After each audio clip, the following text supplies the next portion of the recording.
Hi mga ka-star, what's up? It's me again. For today's video, gagawa ako ng video para i-share sa inyo kung paano ko inaayos yung kilay ko. Using blade. Kilay blade. Ayaw kasi magbunot guys kasi masakit. Kung naranasan mo masakit pa sa breakup ng jowa. So guys, yun, gagawa ako ngayon ng video para mag-shame ng kilay. Yung mga smuggers, kilay goals dyan. Kung ayaw nyo nagbunot ng kilay, kasi yung tipong isang bunot pa lang, gano'n, iyak ka na. Oh my God. So guys, tips ko lang po sa mga manonood, ha? Kung hindi nyo kaya, kasi mamaya, pagkaahit mo dito, naahit mo lahat. Hindi na kilay goals yan. So, eto na guys. Start na tayo. Let's do this. 1, 2, 3.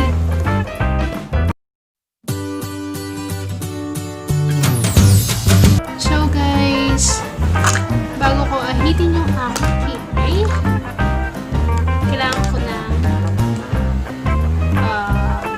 eyeliner. So, eyeliner. Malit na yung eyeliner ko. Black lang ginagamit kong eyeliner. Kasi black na black yung kilay ko, guys. Ayoko ng brown. Yan. Dati nagpa-brown ako, pero nirealize ko hindi siya pantay sa sa kailangan ulit ng bagay. Pero maganda rin pag black yung gamit mo. Lalo na sa mga maninipis yung kilay.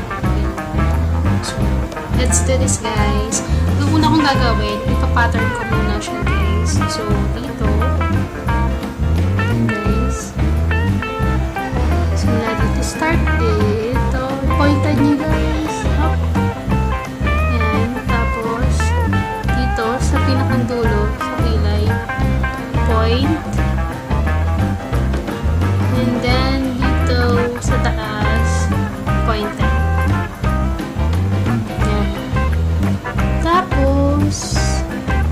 Simulan ko na siyang bigyan ng line. Bigyan natin ng line. Para yung pagka-ahit natin is pantay. Hindi pa siya basta tayo nag-ahit. Kasi pakit yung guys eh. Pasensya niyo yung background ko na maingay. Kasi malapit kami sa sada. So, next step here. We got put it here. And put it shadow. Ayan, tagay. Pag mag-agay.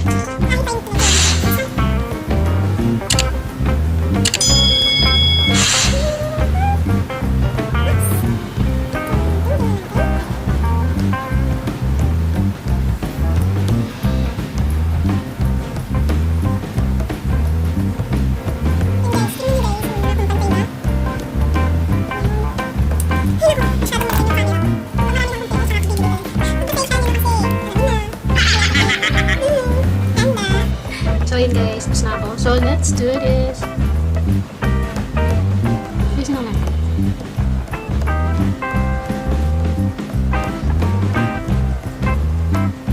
Babrushin po natin para mag-blend po siya.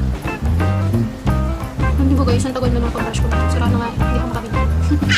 Actually natin may pera tayo. Ano na? Nakdal na yun. Kailangan magtipid.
next sa tayo mga guys, tapos na tayo. Next step is shading na tayo. Be careful lang po sa mga ano dyan. Hindi nyo kaya shade o ito lang ha. Baka masugatan kung kayo. For ano lang po. Kung sanay lang kayo gumamit ito, tsaka lang kayo gumamit. Pero kung first time nyo pa lang or itatry nyo po tapos hindi na pa yung humawak nito guys. Naku, baka magkamali kayo. Kung saan yung patikilay na nakuwi sa pawala ng king. Ingat-ingat lang sa paggamit ha. Huwag yung bibigdain, baka masugatan kayo. So, ito na. Shade natin. Shade. Ito ako sa baba.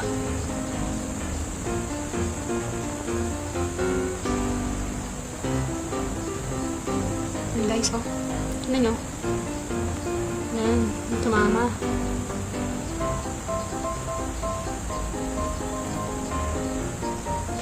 And then up. Kasi hanggang doon lang sa line kung saan yung lilinyahan. Hindi lalagpas. Guys. Kailangan gumamit kayo ng salamin guys ha. Baka sa cellphone na kayo nakatingin, mahirap. Pag sa cellphone na kayo nakatingin, ako. Baka kung saan direction umabot yung kilay niya.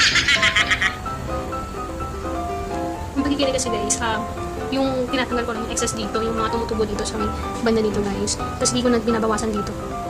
Kasi gusto ko medyo makapal yung gilay. Ayoko nung lagi nag-eyeliner. Hindi kasi ako lagi nag-eyeliner guys kasi yung kilay ko talaga makapal na maayos siya. So ito guys, inaayos ko lang siya para makakorte lang po siya.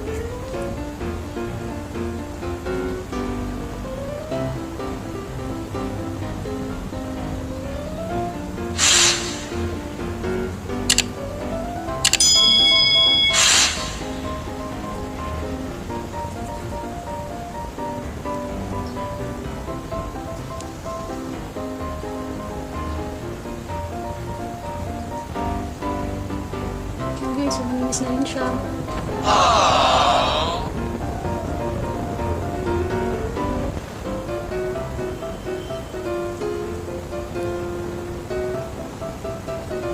Nagpapawisan ako. Wala akong pan. So, taas na taas. But what I said, konting ingat. Be careful sa paggamit ng blade. No?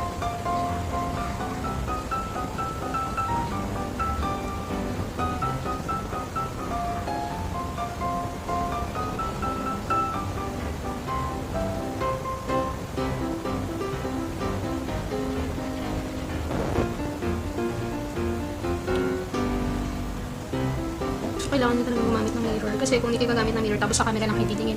Oh, nahihirapan talaga kayo guys. Kung nga, nahihirapan din. Pero kahit anong hirap pa yan. Basta sa ikakaganda natin, gagawin natin. Di ba guys? Ganun tayo mga guys.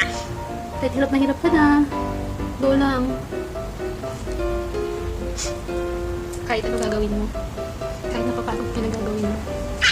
Hindi ka susukok hanggang hindi mo maabot yung gusto mo, diba? Ganun tayo. So, yung kilay, ganun din. Hanggat hindi mo naayos, hindi ka susuko. Hindi mo susukuan. Dami humot, no?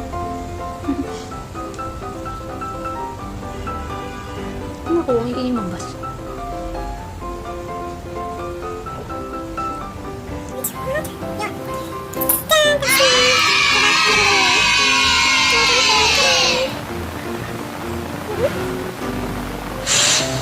So yun lang guys. So comment po kayo guys. Kung nagustuhan yung video na to, mag-like po kayo, share, comment, and subscribe po sa mga hindi pa na-subscribe. Thank you.